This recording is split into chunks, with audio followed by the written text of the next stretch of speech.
Hey, closet busters, come on and gather around. It's time once again to kick down those closet doors of life. We're here to escape our BS, explore our fears, and elevate our self-expression. I'm your host, Rick Clemens, bold move expert and coming out coach, and I'm going to take you to the party, the pulpit, the wake, and back to the party of living your life uncloseted. So come on, grab hold of yourself and get ready to step out, step up, and step into living your truth as we explore more stories, tips, and tricks for living your life uncloseted. Now let's get to the show. Hey, life uncloseted family. Those of you who may be in closets, coming out of closets, wanting to live life on your terms. One of the places we struggle the most to be ourselves, not just in life, but at work. We want to belong. We want people to like us. We want to be loved. And some people really want people to just stroke their egos, but that's a whole different show that we won't go into today. But what I found so interesting in my work, and having come from big corporate America, is there really is a struggle.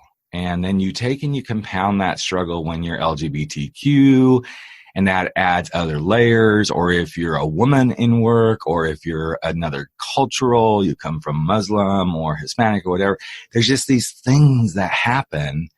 And then there's always the belonging of, well, can you just like me because I'm doing a good job? And that fitting in kind of takes me back to fitting in when I was in high school. And what I've realized over the years is so many of us struggle with this in our work environment, when all we really want is to be recognized for what we contribute, be valued, and all that good stuff. And a good friend of mine who has been on the podcast in the past has recently released a book that I love the title, Belonging at Work, because he really dives into this, not only from the diversity and inclusion perspective, but he takes it to that level of what should leaders be doing? What should we as people who are in the workspace and all this stuff? And I thought this was a really great topic to bring to all of you at the beginning of 2019, because maybe that is one of your, I hate saying goals because I don't really like those words, but intentions or inspirations for the year is, how can I be better connected and collaborate and everything at work? And that is why I'm bringing my friend Rhodes Perry to Life Uncloseted as the second show of the new year, man. So I'm really excited about this. I'm really excited about your book and glad that you're here, man. Yeah, well, thank you so much for having me on the show again, Rick. It's you're really a repeat offender, you know? So yes, I love it. It's really cool. And, you know, we saw each other not too long ago back in 2018. I happened to be in Portland in October, and we had some time to spend together, and the book was just about ready to be released and all that stuff. And it's such an amazing way of stepping into, let's look at workplace culture and all of this stuff, because there's so much that does go on, and it is such a huge part of our lives being in the work environment. So I'd like to start by, you know, what was that thing, and I know you well enough, but I'd like the listeners to hear, what was the thing that really like said, hey, I got this book in me and I got to get it out of me? What was that thing that kind of drove you to this, Rhodes? Well, it's, I say in the book, it's like 39 years in the making, right? So it's just the experiences, I think, first and foremost of being someone who's a member of the LGBT community, and definitely knowing those spaces where I didn't belong, you know, in different iterations of my life. Right. And, you know, I really wanted to blend those lived experiences with what I do every day in my work. And, you know, I do diversity, equity, and inclusion work with leaders. And so many leaders struggle with, like, how do I do this? Where are we going? How do we know when we have success? And so I was like, why don't I just put the basics in a book? And at least, like, that's a primer for people if they just want to get started. And if they like what I have to say, hopefully that will lead to, you know, working with even more great clients, you know, and that was that was, I guess, the luxury of having my own business. That was the point where I was like, I should do this now. I don't know when I'm going to have this opportunity again. And, you know, the moment struck, I was inspired. I was able to carve out some time, and here I am. You know, there's a book. There's a book on my desk right now. It's real, you know, and it's great. It is interesting. Nice to be on the side of it. Yeah, exactly. I know. Just couple of weeks ago, I don't know, I was just like, okay, straightening up stuff in the house in my office. I guess I was getting ready because we were going on vacation, and my family had said they were going to come and stay here while we were gone. And I'm like, okay, well, let's kind of straighten things up. And then, of course, we're thinking ahead to the holidays and all that stuff that are now past. But I came across a box of my books. I'm like, well, this is stupid that these are sitting out in the garage. I don't want them to get humidity and everything. And so I unpacked them and put them up in my office. And I remember having this really interesting little emotional break, like, wow, I did this. Yeah. I wrote this. And it's so interesting when you can see something that you know impacted your own experience.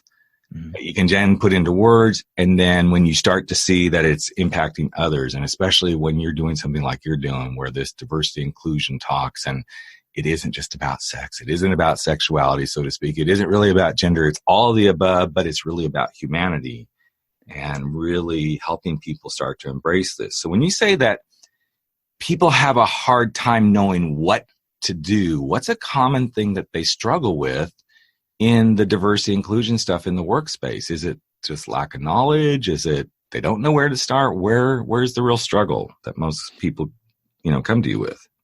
Yeah, that's a great question. I think the leaders that I work with are deathly afraid of doing the wrong thing, and however they determine what that is, and so thereby they do nothing, right? And so, or they've heard of other organizations, moving along the pathway of trying to create more equitable systems, whether that's hiring, more diverse talent, or trying to engage, products or services with underrepresented communities, right? Like they hear the progress that's happening, and then something goes sideways.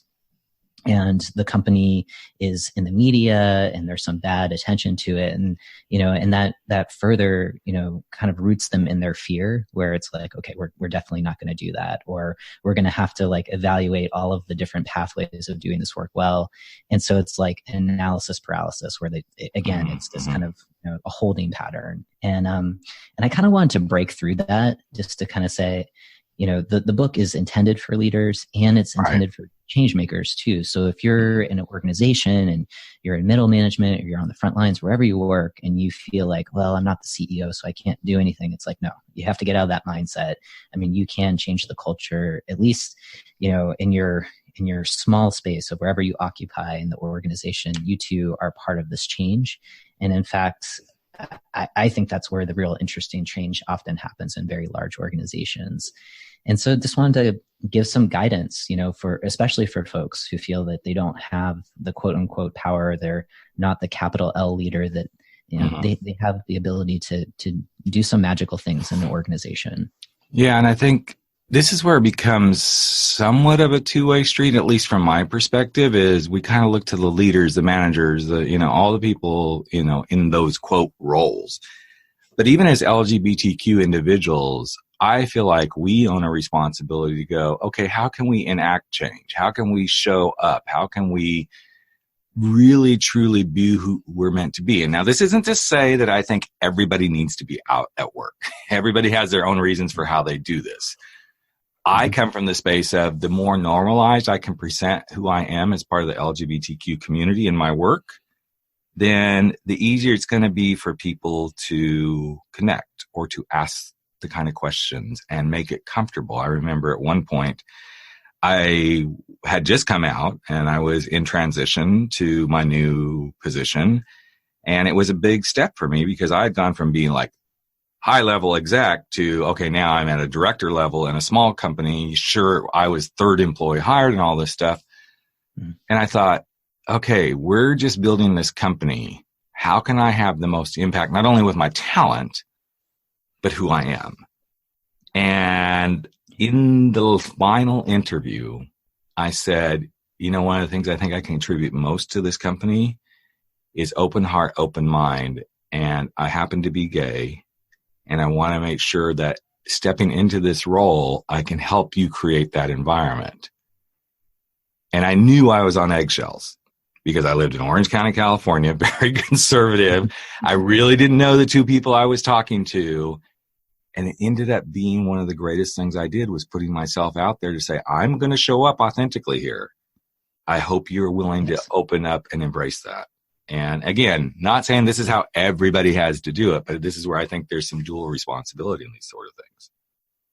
How do Absolutely. you see that happening, man? I mean, do you see that often that people hold back? And I get it that some of us, we can't be out at work because of where we live and the states we're in and all that sort of stuff. But do you see this a lot where people don't even feel like they can authentically show up? Yeah, yeah. I mean, in the book, I write about a concept that Kenji Yoshino, NYU scholar, writes about, which is this concept of covering. And the idea is that, 3/4 of the workers in the United States, at least, cover some aspect that is important to who they are. So, you use the example of being a part of the LGBT community. So, that might be something more obvious of, I'm not going to talk about my partner who is of the same sex, or I'm not going to talk about my gender identity. But the really interesting thing that I think that comes from this research is that the most enfranchised people in the workplace, so, in the United States, white people, men, cisgender, straight, are also covering, and what is lost with that? Another kind of stat that pops out to me that's featured in the book is like 72% of workers in the United States feel like they don't have purpose, they don't have meaning. And so I think those two are pretty interconnected. If you feel like you can't be yourself at work, you can't show up authentically, you have to kind of park the important things at home and kind of slog through your day. Sure, you're going to go up for a paycheck, but you're not going to go above and beyond. You're not going to be innovative. You're not going to be committed to, that company doing the next great thing. It's just like, I'm here and people don't really get me. And then I'm going to go home and I'm going to dream about all of the other things that I could be doing with my time. And so, I agree with you too, that like, if you have the ability, and you aren't, for whatever reasons, if you feel like you have to cover some aspect of who you are. So just using kind of the LGBT example, like for me, in workplaces, if I can show up and, contribute my genius to the job and, be acknowledged for those contributions. And I can share a little bit of my lived experiences of like, growing up as a trans guy who's bisexual, blah, blah, blah, that is going to like, if I'm accepted and people are willing to hear my experiences, that will definitely change a lot of people's hearts and minds. And I think I agree, like if we all could do that, how different would, the conversations in this country be now, right? Exactly. But people don't feel safe, they don't feel safe. And if you don't have that safety at work, you definitely aren't going to have trust and you definitely aren't going to feel that you belong. And it's going to create a lot of static and a lot of friction and a lot of toxic workplaces. I'm glad that you brought up the piece that people don't feel safe, because I know Simon Sinek, Start With Why, he talks about this a lot in his work about how unsafe people feel in the workplace. But you brought up that statistic of 72% or 70% people don't feel like they have purpose. Yeah. And as you were talking through that, and then you brought up the not feeling safe, it's so interesting to me that those two kind of intersect. It's like, okay, if 72% don't feel on purpose in their work, and if you actually took that percentage and said, okay, in an 8-hour workday, if 72% of their time was feeling like they're not on purpose, that means about 30% of the time they're actually doing something they feel like, okay, I'm engaged with. So now we're losing productivity. But then if they're losing productivity and they're not performing, then they're going to start feeling unsafe. And it all becomes one big cyclical thing. It's like, if I don't feel on purpose, now, granted, I feel like a lot of us, we kind of need to own the purpose thing too. But I don't know in the world of business, and especially even in the world of higher education, that there's enough emphasis put on what is your purpose? What is your reason for being? How do you want to have impact in the world other than show up, get a paycheck, produce the widgets, make the sales, grow the business, which are all good things. I mean, that's how the world goes around. But I find it interesting that this whole 72% of not feeling on purpose is like, that's huge. That means there's a lot of really miserable people out there doing the thing just to get a paycheck. Yeah. Yeah. And I think like the thing too is like getting curious around like the 30, about 30% of people who do feel like they have purpose and meaning. And, we need more research around understanding that. And, we do understand. And I know that you have 2 daughters who are kind of this generation of millennials and younger, where there is very little tolerance of, I'm applying for a job, and I have the skills for the job, but I'm not going to work at that job if I feel like I can't be myself, or I'm not going to be appreciated for showing up and, expressing, in a professional way, expressing, who I am in the world, and kind of being judged by my appearance rather than like what I can do for the company or what I believe or, take that to wherever you want to take it. But I think millennials are really shifting, kind of workplace norms and in this idea of purpose. And I also think we're seeing that with some of the startup culture with companies where, sure, they are a for-profit business, but they have a mission, they have a purpose, and I think it's a game changer. It's not just like you're making ice cream. You're making ice cream that's going to,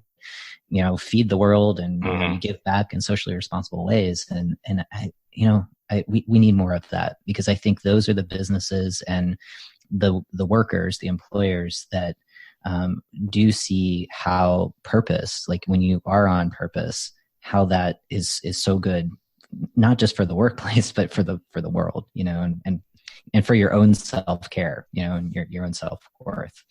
So there's a lot of power to it. There is a lot of power to it. And the thing I find most interesting is, as I've started to play around in this, because I'm doing some work around men and masculinity and how they show up and some toxic masculinity stuff. And I'm stepping back into my roots. It's like, okay, I know I want to work with guys. It's always been guys coming out of the closet, but now it's like, okay, there's guys coming out of other closets they don't want to be in those corporate roles, or they want to be in better relationships, whatever it is. And instead of looking at it, and I had a couple of conversations with guys that own their own business just recently, and they said, well, I just feel like our mission's off. And I said, well, what if you started with what's your purpose before you do your mission? And then you look at your purpose and your intentions and then grow your mission out of that. And I saw, kind of hypothetically light bulbs go off over their head because they had never looked at it from that perspective. And I said to both of them, I said, if you started from the space of what is your own personal purpose, and then you took it to, but from that purpose, you knew then what your intentions were going to be. And I said, let's just take it for the next year. And I happen to be talking about 2019 with both these clients. I said, if you had your purpose and you knew how that purpose contribute to your intention, then how would that then guide your mission for 2019 for you individually? And then if you did that same exact exercise for your company with your team and had everybody do that individually and then bring that together, how much easier would it be to come to a mission that you truly felt was a true purpose-driven mission for your organization? And both of them were like, yes, that's what I want to do. That's how I want to show up. And it's powerful when people get that, because I think we went through, and we still do to some degree.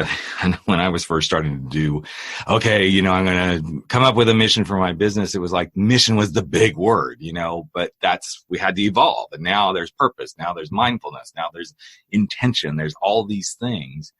And I just believe that if people would take the moment and go, okay, let's start from a different space, we can get to the mission, and the mission will be so much stronger in so many different ways. Yes. And then when your mission is strong, then you're going to attract the employees who they go, yes, that's what I align with. I have so many clients. Well, not so many, but I have like 3 clients right now who are in transitions in their careers. And they're like, I want to work with a company who I just go, I can sync with, and I can see their, where they want to go, what their purpose is. And whether it's, they have some social justice stuff, or they're doing what's right for their employees.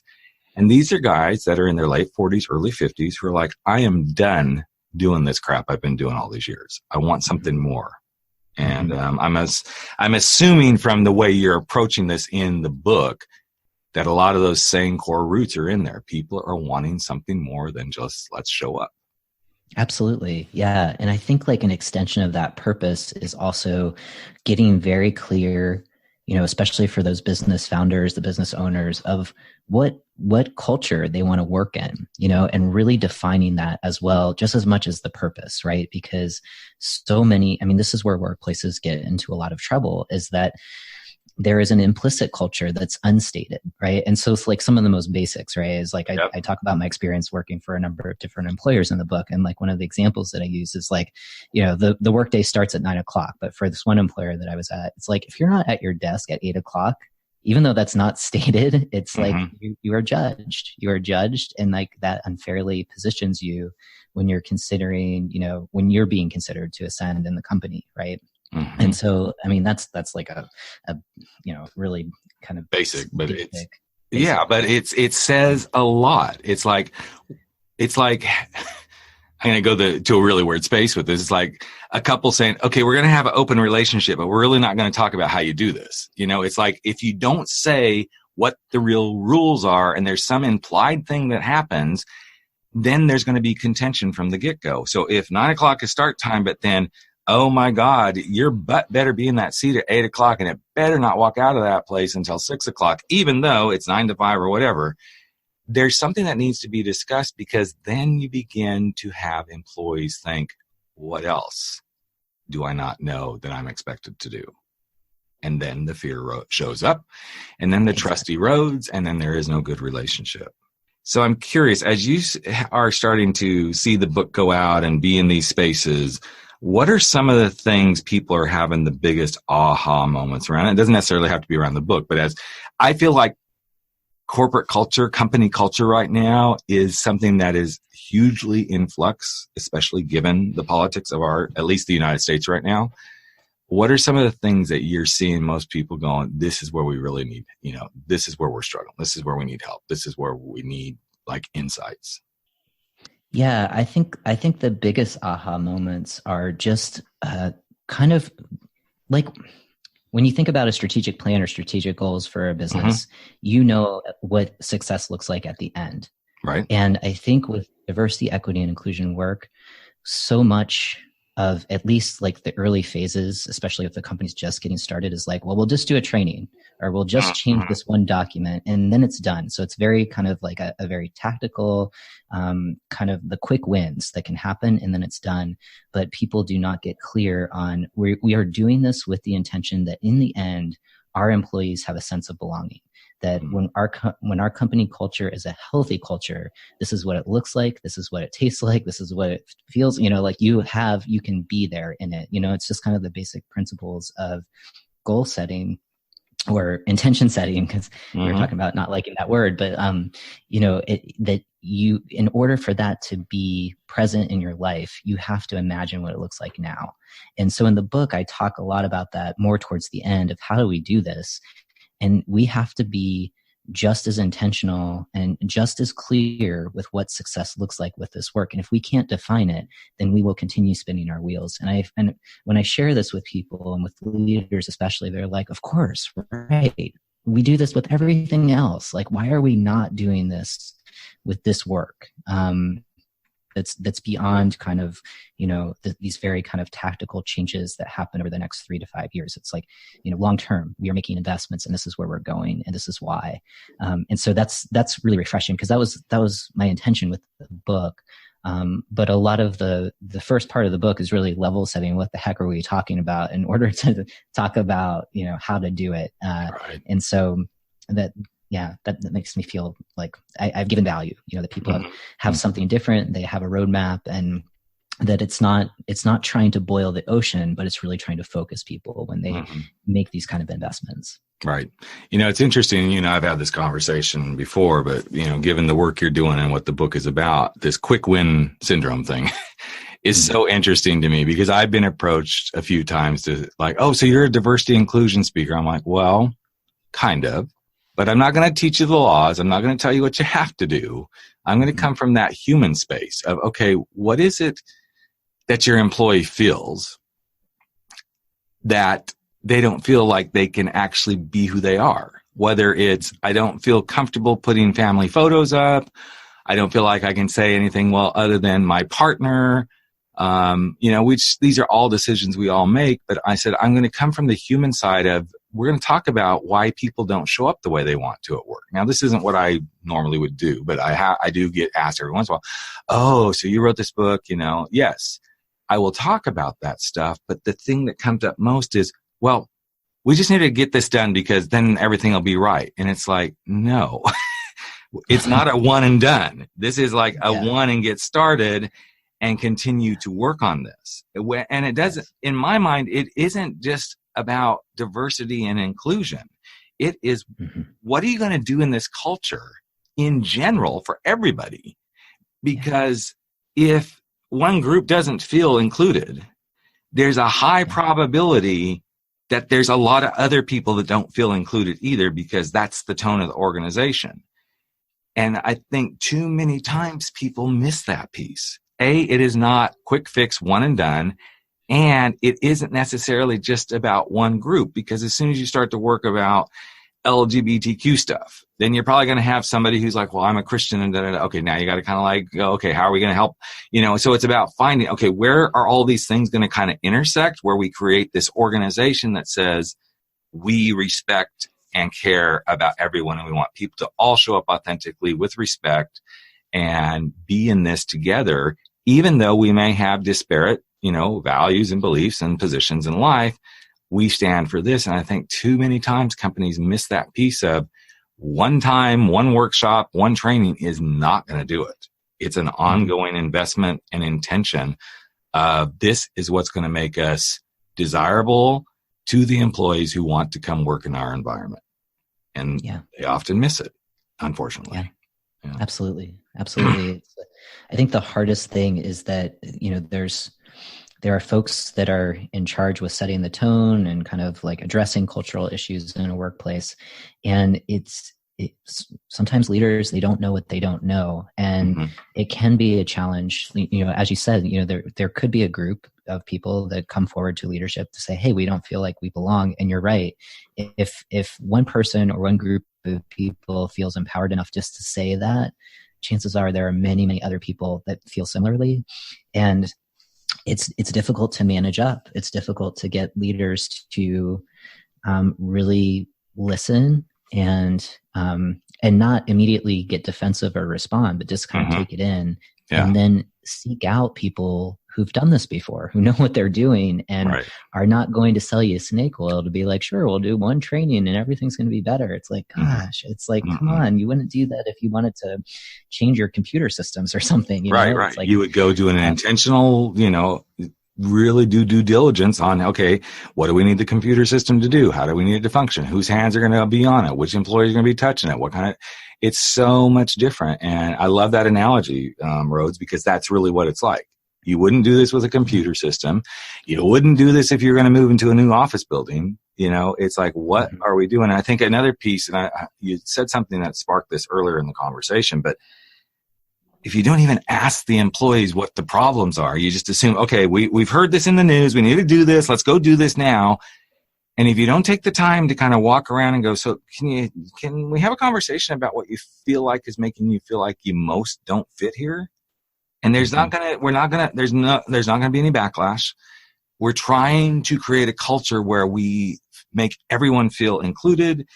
So you quit struggling, because one of the things I know for sure, and I had this happen a couple of times, and even as I came out of the closet, it was definitely a lot of my own doing, not feeling good at work, even though I was in a very inclusive company. What was missing is the questions, Rick, we know you're struggling. What do you need? What do you need right now? We can't necessarily give you everything, but we know there's a struggle. You're going through a divorce. You're coming out, and everybody knew what was going on. But there really wasn't anybody that was saying, do we need to give you a sabbatical? Do we need to reduce your hours and change your position? Do we need to give you a more flexible schedule now that you're a single dad and there's going to be days that you have to come in at different times? It was kind of like, work it out, but there wasn't any like, what's going to make this better? And I know people listening to this may go, well, yeah, if you did that with everybody in the company, it's more, let's get some ideas before we go running off half-cocked and go, okay, let's bring somebody in to fix this. You may be fixing the wrong problem. Yes. And so much of that knowledge lives within the employees, I mean, and being open as leaders, being open to that feedback and creating mechanisms where you can get the feedback, whether you're prepared for it or not, is really, really important. And that's, and the work that I do really, for some organizations, trying to get those employee focus groups up can be a real struggle, because sometimes leaders think that they know what the challenges are, what the problems are. And I think that those assumptions, or I mean, I would say arrogance at times, it can get you in a lot of trouble. Yep. And I talk in the book about, inclusive leadership traits. And there's 6 different traits, and I didn't come up with that model. But one of the traits is to be curious and to be a leader, in ways of being curious, you have to listen. You have to ask questions. And if you don't know what those questions are on this topic, there's tons of people that can give you insights on that, but to be open to what those responses are, because you'll be surprised 9 times out of 10, and you'll learn a lot, and that will inform the approach. But if you're not open to listening, and if it's like the old model of leadership it's almost like, I was raised Catholic, the infallible Pope, you're the infallible leader, you know everything. It's like, oh, that's where you get in a lot of trouble. And that's where, toxic workplaces can get, even worse. Yeah. And I believe that toxicity it's such an interesting one, because we assume we know what the toxicity is until we dive in and get curious. And then suddenly it's like, oh, we didn't even see this. This was not something we even anticipated. And a quick story around that before we wrap this up, because I want to give you some time to talk about the book and where you want to go with it and anything you have to offer here. But I remember when I helped implement a customer relationship management system at the last job that I worked at, and all of us were pretty on board except one employee. And he had never used anything like this. He was old school sales guy, and he struggled even to use the computer. And the rest of us were kind of like next generation. We've been in tech. We knew all this stuff. But nobody ever really asked him what the problem was until we were sitting in a meeting, and I was the guy going to run the implementation. And he and I didn't really click. And I thought, okay, I'm going to let's set this aside and let me hear what he's saying.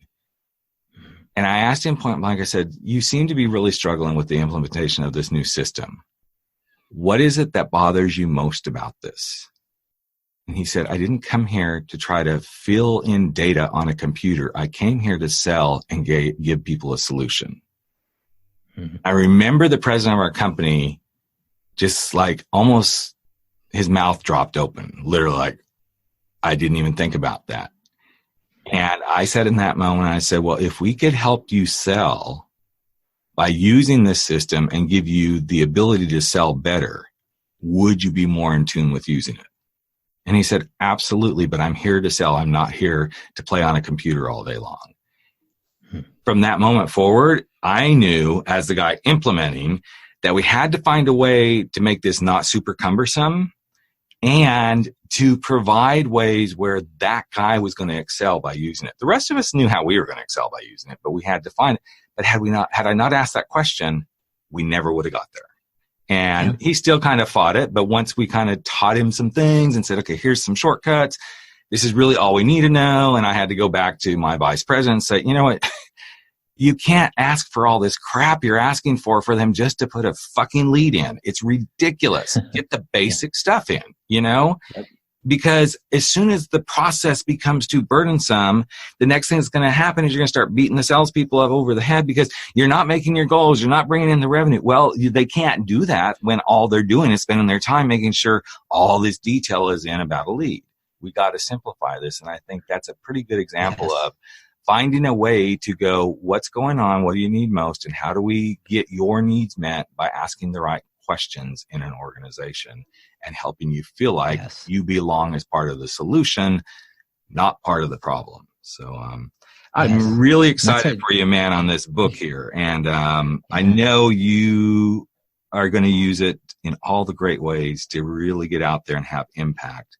But I'm just curious, Rhodes, what is the one thing you would love most to really see the book do?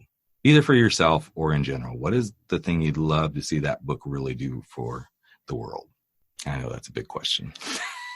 Yeah, it's a huge question. I think it's a movement. I hope that the people find value in the message. I hope that there's that they can reflect on their own experiences in the workplace and use it as a launching pad to make changes big and small in their own workplaces. I mean, that's my hope. It was part cathartic for me to kind of put my own story in the preface. There's a little bit of personal stories throughout the book, but most of it is kind of, it's a roadmap for other people to do their own work. Right. And I hope that they do. I hope that they really go through the content, but also some of the exercises in it, and find value to help themselves and in their workplaces. Awesome. So is there anything you'd love to leave listeners with? Is there somewhere they can go to see the book? I know you can get it on Amazon, but is there any special stuff you'd like to throw at them? Any other ideas you'd like to share with them before we wrap it up here? Yeah, definitely. If you go to my website, rhodesperry.com/book, you can find both where you can get it on Amazon, but there's also an opportunity to get a signed copy there. And when you do, if you let me know, and you're interested in getting some coaching around how to actually do this, I'm offering a 30-day belonging challenge in February. And for anyone who gets the signed copy of the book, you get into the program at 50% off. So that is definitely a gift I will extend to your audience, and that is happening in February of 2019. So hope you all can join, because I think it's going to be a lot of fun. And I've seen Rhodes do some of these things before, and I can tell you that he operates from the heart, he operates out of service, and he really truly does operate from a place of impact in the world. So really can't tell you how much I'm so happy that this is happening for you, and that the world will be impacted, whoever does choose to be impacted by belonging at work. So Thanks again, my friend, for being part of my life and part of our audience's life. It's always great to have a conversation with you. And I think we're going to wrap it up right there. That was a good place to say we're done. We have taught some people what it takes to belong at work. So thanks for being here, man. Thank you so much. Appreciate it. All right, there you have it. Another episode of Life Uncloseted has come to an end, but that's okay. We're going to be back in just a couple of days sharing more stories, tips, tricks, and wisdom for helping you live your life uncloseted. And you know what? You can share it too. Just take a few moments if you like and if you believe in this podcast, and share it with someone you know today. Share it from your phone, go share it on iTunes, Stitcher, wherever you are. Maybe even give us a rating and review, because you know what? It's all about the planet living their life uncloseted. I'm Rick Clemens, host of the show and the guy who helps you make those big, bold moves. And I hope you never stop stepping out, stepping up, and stepping in to living your life uncloseted. Catch you real soon. Take care, everyone.